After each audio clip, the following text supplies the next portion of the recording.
بسم اللہ الرحمن الرحیم۔ آج کی 8ویں تراویح میں انشاءاللہ العزیز سوا پارہ تلاوت کیا جاوے گا۔ اس 8ویں تراویح میں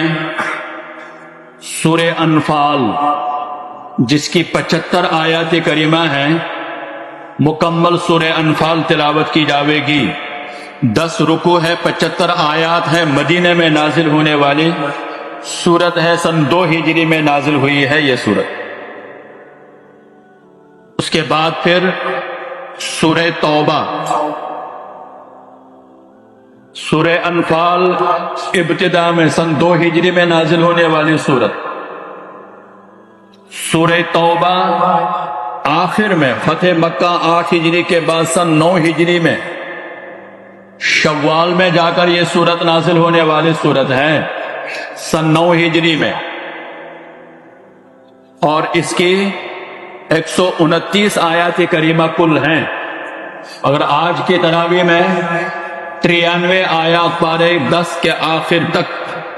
تلاوت کی جاویں گی، 93 آیات، یہ سوا پارہ ہے جو 9ویں پارے کے آخری چوتھائی سے 10ویں پارے کے آخر تک سوا پارہ ہے۔ آج کی تراویح میں یہ 168 آیات قریباً بنتی ہے جو آج کی 8ویں تراویح میں انشاءاللہ العزیز تلاوت کی جاویں گی۔ آج کی یہ 2 صورتیں بڑی اہم 2 صورتیں ہیں۔ گویا مدنی زندگی کا آغاز سن 2 ہجری سے سب سے پہلا ہونے والا غزوہ بدر، آج کی اس صورت میں اس کا غزوہ بدر کا ذکر ہے، یعنی اس میں جہاد، ہجرت اور نصرت، یہ اس کا بیان ہے غزوات کا۔ چنانچہ سورہ توبہ میں بھی فتح مکہ بلکہ اس سے بھی بیشتر ہجرت، نبی کریم صلی اللہ علیہ وسلم کی جو ہجرت ہوئی، حضرت ابو بکر صدیق رضی اللہ تعالی عنہ، ثانی اثنین اذ ہما فی الغار اذ یقول لصاحبہ لا تحزن ان اللہ معنا، بڑی پیاری آیت ہے۔ حضرت صدیق کی صحابیت پر قرآن نے مہر لگا دی ہے، یہی آیت ہجرت کی آج کی اس رکوع میں آپ پڑھیں گے۔ سورہ توبہ میں فتح ہجرت بھی ہے، سورہ توبہ میں فتح مکہ بھی ہے، سورہ توبہ میں حنین بھی ہے، سورہ توبہ میں غزوہ تبوک بھی ہے، اس کا بھی ذکر، اور غزوہ تبوک کا تو بھرپور ذکر آوے گا۔ اس لیے ان دونوں صورتوں میں اصل تو جہاد اور قوانین جہاد کا بھرپور بیان ہے۔ سورہ انفال بدر کے ساتھ ہی یہ سورہ انفال نازل ہوئی، کیونکہ غزوہ بدر میں صحابہ جو 313 نفوس ہائے قدسیہ پر مشتمل، اور بالمقابل ابو سفیان کا قافلہ اور ابو جہل کا قافلہ بعد میں آنے والا 1000 سورماؤں پر مشتمل، پورے جنگی سامان ساز و سامان کے ساتھ، لیکن اللہ تعالی نے بہرحال اس میں وہ کامیابی عطا فرمائی کہ اس میں آ رہا ہے لِيُحِقُّ الْحَقَّ بِكَلِمَاتِهِ وَيَقْطَعَ دَابِرَ الْكَافِرِينَ، آج ان کی پیٹھ توڑ دی جائے گی۔ اور اس موقع پر نبی کریم صلی اللہ علیہ وسلم کی دعاؤں سے فَاسْتَجَابَ لَكُمْ أَنِّي مُمِدُّكُمْ بِأَلْفٍ، فرشتے اتر آئے میدان بدر میں، اور میدان بدر کے فرشتوں کی مدد سے بھی ان کو وہ کامیابی ملی کہ آگے پارے 10 میں آ رہا ہے یوم الفرقان، یوم التقى الجمعان، یہ وہ یوم الفرقان ہے۔ تو بدر میں چونکہ مالی غنیمت بھی حاصل ہوا، اس لیے پہلا ہی غزوہ تھا مکہ کے بعد، تو تھوڑا اختلاف رائے میں اختلاف ہوا صحابہ کا، اور یہ ہمیشہ ہوتا رہتا ہے اس رائے کے اختلاف میں کہ نہیں اتنا حصہ ملنا چاہیے، اس اختلاف کو اللہ نے حل کر دیا۔ یسألونک عن الانفال یا آپ سے مال غنیمت کے بارے میں پوچھ رہے ہیں، بتا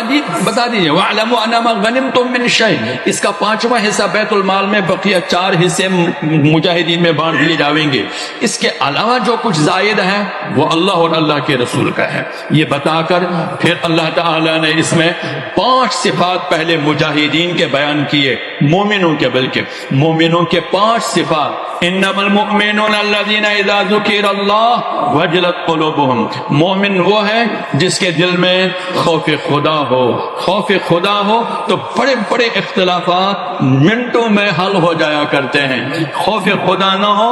مفاد ہو تو چھوٹے اختلاف بھی پہاڑ بن جایا کرتے اور قوموں کو دراڑیں ڈال کر تقسیم کر دیتے ہیں۔ اس لیے فرمایا بھائی فَأَصْلِحُوا، مجاہدوں آپس میں اتفاق رکھو، تنظیم ملت، تنظیم یقین محکم، عمل پہ ہم، محبت فاتح عالم، جہاد زندگانی میں ہے یہ مردوں کی شمشیریں، تنظیم ملت بھی بڑا اہم ہے، اور اسی سے کوئی فوج دنیا بھر میں مانی جاتی ہے، لیکن ساتھ اس تنظیم کے خوف خدا ہونا بھی ضروری ہے، مفاد پرستی نہیں، ورنہ وہ فوج جو دنیا میں مانی جاوے گی اسی مفاد پرستی کے، اس سے بیماری سے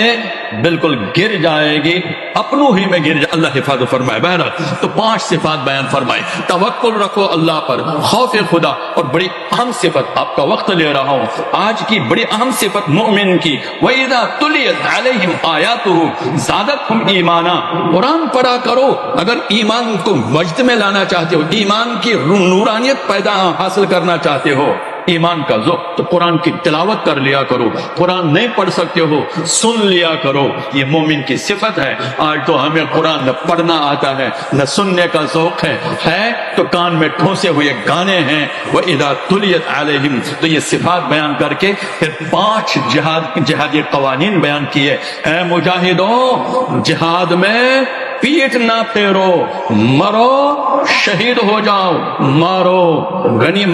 غازی بن کے آ جاؤ، پیٹ نہیں پھیرنا۔ غزہ والوں نے سلام اے اہل غزہ، سلام اے اہل غزہ، تم نے یہ ثابت کر دیا ہے دنیا کو کہ ہم تھوڑے ملکی بر ہیں غزہ اور پتھروں سے لڑنے والے، لیکن اس یہودی کو جس کا جو ہے نشہ دنیا میں چھایا ہوا ہے، طاقت کا گھمنڈ، اس کو ناخن چنے چبوا دیے۔ ٹھیک ہے شہید ہوئے، لیکن یہ کہ مضبوط جمے ہوئے ہیں، تو فرمایا پیٹ نہ پھیرو اور اللہ کا حکم نہ چھوڑو، میدان کارزار میں نماز کا وقت آئے نماز پڑھ لو، خیانت نہ کر لو۔ یہ 5 صفات بڑی اہم آئی ہیں آج کے اس میں، اور اس طرح آخر میں پھر منافقین کا بڑا بھرپور ذکر ہے اس صورت میں بھی، کہ یاد رکھ لو ان الذین کفروا ينفقون اموالهم ليصدوا، یہ کافر خرچ کریں گے مسلمانوں کے اس میں، خرچ کریں گے اسلام کو دبانے کے لیے، یاد رکھ لو ينفقون ليصدون فسينفقونها ثم تكون عليهم حسرة، یہ بھرپور کروڑ ارب ڈالر بہائیں گے، لیکن آخر میں انہیں شکست ہو کر بھاگنا پڑے گا۔ آپ نے پڑوس میں دیکھ لیا، اربوں خربوں ڈالر مسلمانوں کو کمزور کرنے کے لیے خرچ کیے، آخر میں کیا شکست کھا گئے۔ یہ قرآن نے پہلے کہا ان الذین کفروا ينفقون اموالهم ليصدوا عن سبيل الله، وہ دین کو روکنے کے لیے مختلف بہانوں سے خرچ کریں گے، لیکن ثم تكون عليهم حسرة، پھر ان کو حسرت ہو، ہم گئے ہی کیوں تھے کہ جوتے پڑھ کے واپس آ گئے۔ یہ قرآن کہہ رہا ہے۔ پھر اس کے بعد مال غنیمت پارے 10 کا ذکر ہے، اور ذکر کر کے یہاں اس آیت میں آگے بھی منافقین کا ذکر ہے، اور منافقین کے ذکر کرنے کے بعد پھر اللہ تعالی نے یہاں بیان فرمایا اے نبی، مومنوں کو ذرا جھنجھوڑا کیجئے، کبھی کبھی جہاد کی ترغیب دیا کیجئے، جہاد کا بیان کر لیا کریں، اور یاد رکھ لیں 10 100 پر بھی باری ہو سکتے ہیں۔ حرز المؤمنین علی القتال، اب تو ہم جہاد کا لگویا سبجیکٹ ہی اسکولوں سے مدرسہ سارے پابندی لگاؤ، یہاں نبی کو ہدایت ہے۔ آخر میں اللہ تعالیٰ نے ہجرت اور نصرت کو بیان فرمایا، اور دونوں جگہ پر جب وہ 5 اوصاف بیان کیے تو بھی کہا اولئک ھم المؤمنون حقا، یہ 5 صفات والے سچے مومن ہیں، اور جب ہجرت اور نصرت کو بیان کیا تو آخر میں فرمایا اولئک هم المؤمنون حقا، جو ہجرت کرتے ہیں گناہوں والے جگہ چھوڑ کر وہ بھی، اور جو نصرت کرتے ہیں وہ بھی، اولئک هم المؤمنون حقا لهم مغفرۃ ورزق کریم، ان کی بخشش بھی ہے، رزق کریم بھی ہے۔ پھر سورہ توبہ ہے، سورہ توبہ غزوہ تبوک میں، لیکن ابتدا میں 40 آیات کریمہ یہ وہ ہے،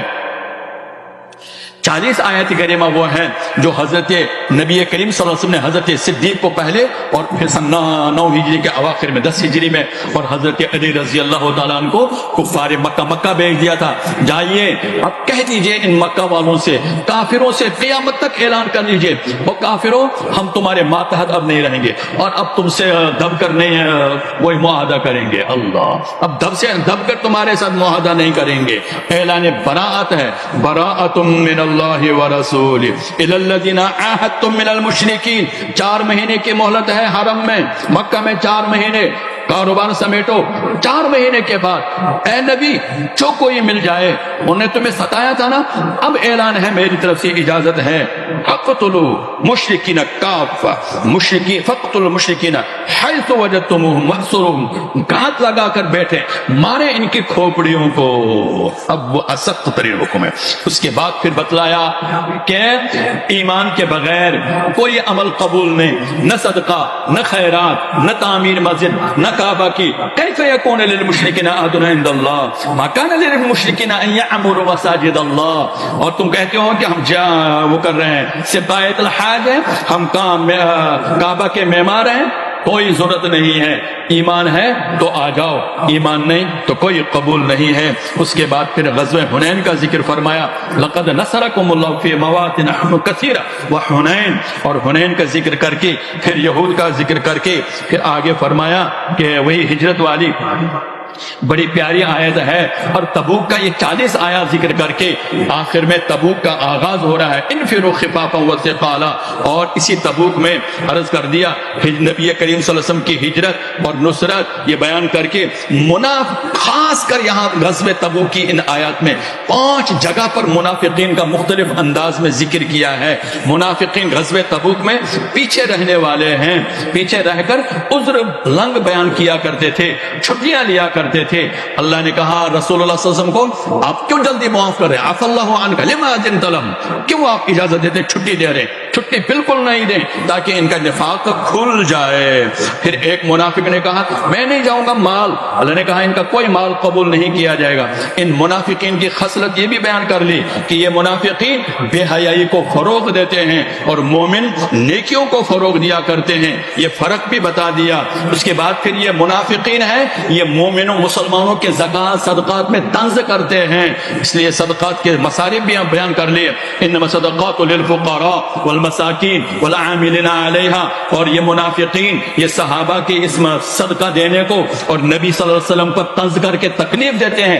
والذین یؤذون رسول اللہ لہم عذاب علیم، یہ سب بیان کر کے پھر بیان کیا کہ ابو ابی جو رئیس المنافق ہیں اس کے بیٹے نے کہا جو مسلمان تھا ابا پر جنازہ پڑھ لیجئے، آپ کھڑے بھی ہوئے، آپ کو کہا اللہ نے نہیں یہ منافق ہے، اور منافق کو اگر 70 بار بھی اگر آپ مغفرت کی دعا کریں قطن اللہ بخشے گا نہیں، اور نماز جنازہ بھی نہ پڑھیں۔ پھر اس منافق کا بھی ذکر آیا کہ جس نے دعا لے کر، تعویذ لے کر، وظیفہ لے کر رسول اللہ صلی اللہ علیہ وسلم سے وظیفہ لیا، کہا آپ مجھے وظیفہ دے دیجئے میرے مال میں بکریوں میں برکت ہو جائے، بس میں پھر اس کے بعد اللہ کے لیے یہ مال وقف کر دوں گا۔ وظیفہ دیا رسول اللہ صلی اللہ علیہ وسلم نے، دعا کی، اس کی بکریاں اتنی زیادہ ہو گئی، بعد میں بھیجا ایک ساتھی کو زکات تو دو، نے کہا کئی کی زکات، یہ تو میرے جدی پدری وراثتی مال ہے۔ پھر رسول اللہ صلی اللہ علیہ وسلم نے صحابہ کو کہا آئندہ کبھی بھی اس کی زکات قبول نہیں کرنا، منافقت پر مرا۔ وَمِنْهُمْ مَنْ عَاهَدَ اللَّهَ لَئِنْ آتَانَا مِنْ فَضْلِهِ لَنَصَدَّقَنَّ وَلَنَكُونَنَّ مِنَ الصَّالِحِينَ فَلَمَّا آتَاهُمْ، اس کا بیان ہے ثعلبہ ابن ابی حاتم اسی کا نام ہے۔ پھر آخر پارے میں بیان کر لیا، 10ویں پارے کے آخر میں بیان فرمایا یہ منافقین وہ ہیں جو آپ سے آتے ہیں وَجَعَلْ مُؤَذِّرُونَ، یہ اعتذار کرتے رہتے ہیں، عذر لنگ کرتے ہیں۔ آپ ان کا عذر لنگ اللہ کرے لیمیز اللہ الخبیث من الطیب، اللہ چھانٹی کرے گا کون منافق ہے کون سچا مومن ہے. اور مومن جو ہے وہ آپ سے کبھی بھی آ کر اجازت نہیں مانگیں گے، مومنین کبھی آپ سے آ کر اجازت نہیں مانگیں گے. بس یہ آخری آیت بڑی پیاری آیت ہے، فرمایا ان ولا علی الذین اذا ما، بلکہ یہ مومنین ایسے ہوں کہ جو مومنین جہاد میں نہیں جا سکے، لنگڑے ہیں یا سواری نہیں ہے، وہ آپ سے اجازت نہیں لیں گے، وہ رو رہے ہیں جب تک آپ غزوے سے واپس آئے تب تک وہ بیچارے روتے رہے. وَأَعْيُنُهُمْ تَفِيضُ مِنَ الدَّمْعِ حَزَنًا أَلَّا يَجِدُوا مَا يُنْفِقُونَ، کہ ہائے ہمارے پاس کیوں نہیں طاقت ہوئی ہم بھی اس غزوے میں جاتے. تو یہ مومن اور منافق کا فرق بتلا دیا کہ یہ بڑا نہیں بھی فرض پڑ سکے گا تو روتا ہے، روزہ نہیں رکھ سکے گا تب بھی بیچارہ فکر مند ہوتا ہے، ہائے میں فرض ادا نہیں کر سکا، تو وہ اپنی اس کا اظہار کرتا ہے. اللہ تعالی ہم سب کو بھی اسی کی توفیق عطا فرمائے. فرائض کا درد، قرآن کی تلاوت، اللہ تعالی عمل کی توفیق عطا فرمائے. وآخر دعوانا ان الحمد للہ رب العالمین.